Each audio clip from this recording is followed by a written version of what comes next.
Real estate पर से कि मैं बात करूं तो अगेन वो रेजिडेंशियल सेक्टर डिमांड लीड करेगा और वो करता ही रहेगा, और मुझे लगता है वो डबल डिजिट में करेगा। जब तक एक डेवलपमेंट प्लान किसी शहर के लिए इन प्लेस नहीं होगा तब तक हैफेजेड डेवलपमेंट को हम रिस्ट्रिक्ट नहीं कर सकते। जब तक लैंड यूजेस पर्टिकुलर एरियाज़ के डिफाइंड नहीं होंगे तो डेवलपमेंट एक प्लान्ड तरीके से नहीं आएगी और एक हैफेजेड डेवलपमेंट आएगी। और परमिशंस भी उन अगर लैंड यूजेस के आधार पर नहीं देने का प्रावधान होगा तो कहीं पे कुछ भी आएगा, तो जो कि एक सोशल डेवलपमेंट, एक इकोनॉमिक डेवलपमेंट, एक शहर के अपने एक अर्बन आउटलुक के लिए ठीक नहीं है।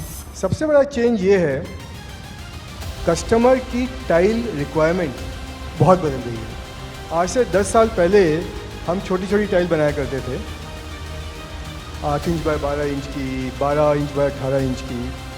आज हम धड़ल्ले से टाइल बेच रहे हैं 6 फुट बाय 4 फुट की, 6 फुट बाय 8 फुट की।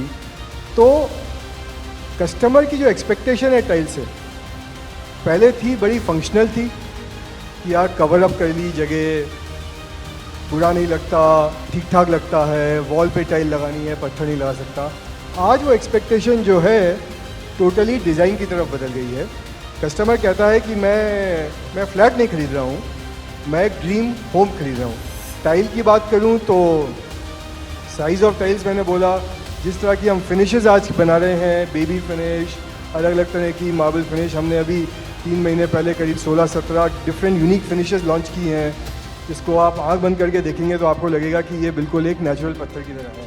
तो ये सब चीज़ें हो रही हैं, and I think this trend will continue becoming bigger and stronger, and we at Orient Bell will try to partner the real estate industry in delivering these dreams, not just the tile painting. मेरी एक ही wish list है कि construction real estate को एक industry का दर्जा दिया जाए।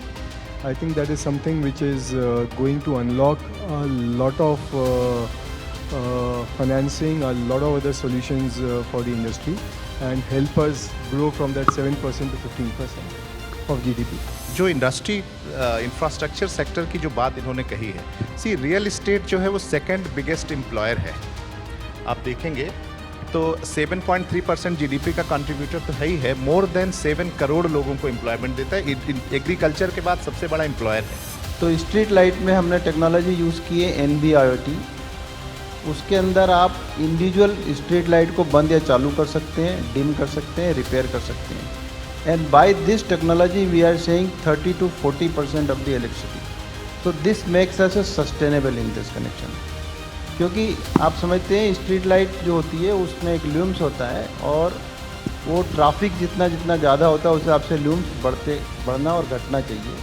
तो रात के समय जब ट्रैफिक कम होता है तो हम उसके सेटिंग करके रखते हैं कि इस समय इतना ल्यूम्स कम कर दीजिए। कि हमको इन सिटीज़ के साथ साथ सैटेलाइट सिटीज़ डेवलप करनी पड़ेगी कि जहाँ पे हम रोज़गार और रेसिडेंस दोनों दे सकें। लैंड चाहे यहाँ हो, चाहे 25 किलोमीटर दूर हो, चाहे 50 किलोमीटर दूर हो, है तो मिट्टी, उसकी प्राइस है कनेक्टिविटी से।